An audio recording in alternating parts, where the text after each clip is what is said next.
বললেন, আয় আল্লাহ, এ কেমন পরীক্ষা! আমি আমার সন্তানকে নিজের হাতে দাফন করতে পারবো না। আই রব, এত বড় পরীক্ষা আপনি আমার থেকে নিয়েন না, এত বড় পরীক্ষা আমি দিতে পারবো না গো মালিক। আল্লাহ তাআলার দরবারে কান্নাকাটি শুরু করে দিলেন।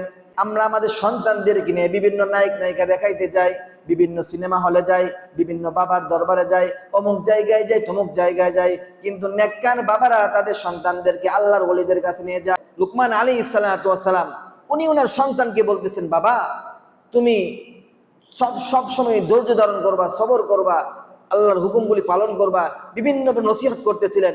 আমরা জানি লুকমান আলাইহিস সালাতু ওয়াস সালামের কথা কোরআনে কারীমের মধ্যে লুকমান আলাইহিস সালাতু ওয়াস সালামের কথা বলা হয়েছে। এই লুকমান আলাইহিস সালাতু ওয়াস সালাম উনি নবীও ছিলেন না, কিন্তু ওলি ছিলেন, এত বড় আল্লাহর ওলি ছিলেন। ওনার কথা আল্লাহ তাআলা কোরআনের মধ্যে জানায় দিয়েছেন।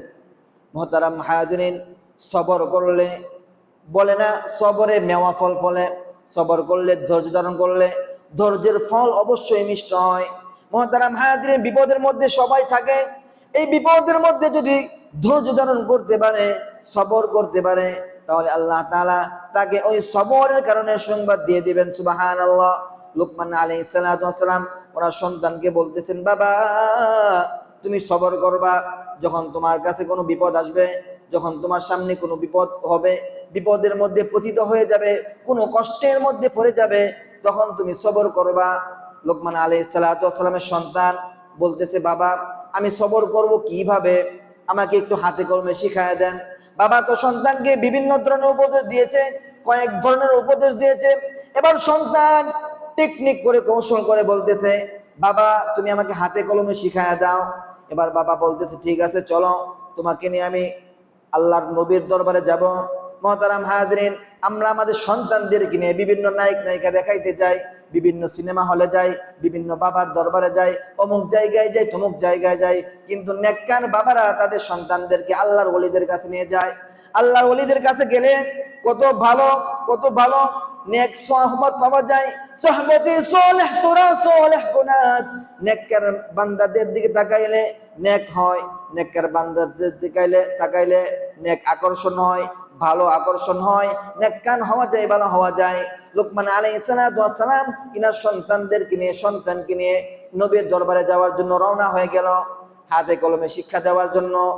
হাঁটতেছে হাঁটতেছে, খাবার সবকিছু নিয়ে যাইতেছে। 200 কিলোমিটার দূরত্ব রাস্তা। লুকমান আলাইহিস সালাতু ওয়াস সালাম রাস্তা দিয়ে হাঁটতেছে, ওনার সন্তান আগে আগে হাঁটতেছে, খুশিতে আত্মহারা। নবীকে দেখতে যাবেন, কত খুশির সংবাদ।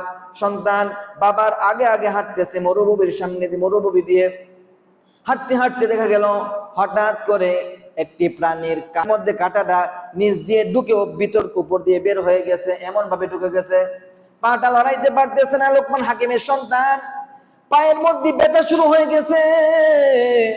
বাবা তার সন্তানকে ধরছে, শোয়ানোর পরে পা থেকে কাঁটাটা বের করার জন্য টানতেছে, কিন্তু কোনোভাবেই বের হচ্ছে না। এমন ভাবে কাঁটা বেঁধে গেছে, এত বড় কাঁটা। আস্তে আস্তে দেখা গেল পাটা অবশ হয়ে গেছে। সবরের পরীক্ষা।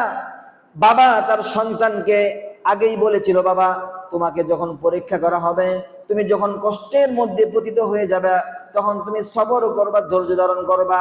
আল্লাহ তাআলা পরীক্ষা নিতেছেন। এবার সন্তান ব্যথায় কাতর হয়ে গেছে, কোনোভাবেই সহ্য করতে পারতেছে না। এবার লুকমান আলাইহিস সালাতু ওয়াস সালাম আল্লাহ তাআলার দরবারে কান্নাকাটি শুরু করে দিলেন।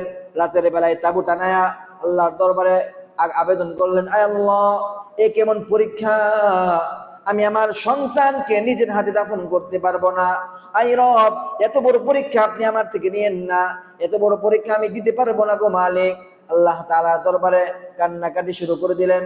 এদিকে জিবরাইল আলাইহিস সালাতু ওয়াস সালামকে আল্লাহ তাআলা পাঠিয়ে দিলেন। একটি আগন্তুক লোক তাঁবুর মধ্যে আসলো। হঠাৎ করে তাঁবুটা আলোকিত হয়ে গেল। তাঁবুটা আলোকিত হয়ে যাওয়ার পর এবার লুকমান আলাইহিস সালাতু ওয়াস সালামের সন্তানকে এই লোকটি জিজ্ঞাসা করতেছে, ইয়া বুনাইয়া কাইফা হালুক, হে বৎস তুমি কেমন আছো? এবার বৎস লুকমান আলাইহিস সালাতু ওয়াস সালামের সন্তান বলতেছে, আলহামদুলিল্লাহ আনা খাইর, আমি ভালো আছি, আপনি কে? এবার লোকটিকে বলতেছে, আপনি কে? লোকটি বলতেছে, আমি হচ্ছে জিবরাইল। মুহতারাম হাজিরিন, এবার লোকমান আলাইহিস সালামের সন্তান বলতেছে, আমি আমার বাবার কাছে শুনেছি জিব্রাইল নামে একজন ফেরেশতা আছে। মুহতারাম হাজিরিন, লোকমান আলাইহিস সালাম তার সন্তানকে দেখাইতে চেয়েছিলেন নবী। আল্লাহ তাআলা তাকে নবীদের শিক্ষক হযরত জিব্রাইলকে দেখায়া দিলেন। জিব্রাইল আলাইহিস সালাম এবার সন্তানকে জিজ্ঞাসা করলেন, বাবা তোমার কি হয়েছে বলো। বলতেছে, আমি রাস্তা দিয়ে হাঁটতেছিলাম, নবীকে দেখার জন্য যাইতেছিলাম, হঠাৎ করে আমার পায়ের মধ্যে একটি কাঁটা বিঁধে গেছে, আমার পাটা কাঁটা বিঁধে গেছে, পায়ের মধ্যে পচন ধরে গেছে। জিব্রাইল আলাইহিস সালাম তার পাকে দেখলেন, পায়ের মধ্যে একটু টাচ করলেন, টাচ করার সাথে সাথে আল্লাহ তাআলা পায়ের সমস্ত রোগগুলি ভালো করে দিলেন। সুবহানাল্লাহ। এবার লোকমান আলাইহিস সালামের সন্তান বাবাকে বলতেছে, বাবা, ও বাবা, সিজদা থেকে মাথা উঠান, আমার পাটা ভালো হয়ে গেছে, আমার পা সুস্থ হয়ে গেছে। এবার জিব্রাইল আলাইহিস সালাম বলতেছেন, আল্লাহ তাআলা তোমাদেরকে এই ছোট্ট একটি পরীক্ষা দিয়েছেন, বড় পরীক্ষা থেকে বাঁচার জন্য। ছোট্ট একটা বিপদ দিয়েছেন, বড় বিপদ থেকে বাঁচার জন্য। জিব্রাইল আলাইহিস সালাম বলতেছেন, তোমরা ওই নবীর দরবারে যাইতেছিলে, ওই এলাকায় যাইতেছিলে, ওই এলাকায় যদি তোমরা এখন যাইতা, যদি ওই এলাকায় তোমরা প্রবেশ করতা, তাহলে ওই এলাকার সবার সাথে তোমরা অন্তেকাল করতা, সবার সাথে তোমরা মৃত্যুবরণ করতা। জিজ্ঞাসা করা হলো কিভাবে?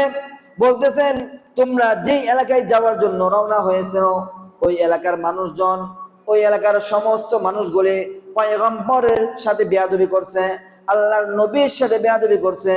আল্লাহর নবীর সাথে বেয়াদবি করার কারণে আল্লাহ তাআলা ওই এলাকার মধ্যে পাথরের বৃষ্টি বর্ষণ করছে। পাথরের বৃষ্টি বর্ষণ করার কারণে ওই এলাকার প্রত্যেকটা মানুষ ইন্তেকাল করেছেন নবীর সাথে বেয়াদবি করার কারণে। নবীর সাথে বেয়াদবি করার কারণে আল্লাহ তাআলা ওই এলাকার প্রত্যেকটা মানুষকে পাথরের বৃষ্টি বর্ষণ করে মৃত্যুবরণ করায় দিয়েছে। জিবরাইল আমিন বলতেছে, আল্লাহ তাআলা তোমাদেরকে এই যে ছোট্ট একটা বিপদ দিয়ে আল্লাহ তাআলা বড় ধরনের বিপদ থেকে বাঁচাইছে। মুহতারাম হাজিরিন, এই যে ধৈর্য ধারণ করছে, আল্লাহ তাআলা ধৈর্যের কারণে বড় বিপদ থেকে বাঁচাইছে। এই জন্য মুহতারাম হাজিরিন, আমাদেরকে ধৈর্য ধারণ করতে হবে। যখন কোনো বিপদ আপদ বালা মুসিবত চলে আসবে, ওই বিপদ আপদ বালা মুসিবতের মধ্যে ধৈর্য ধারণ করতে হবে।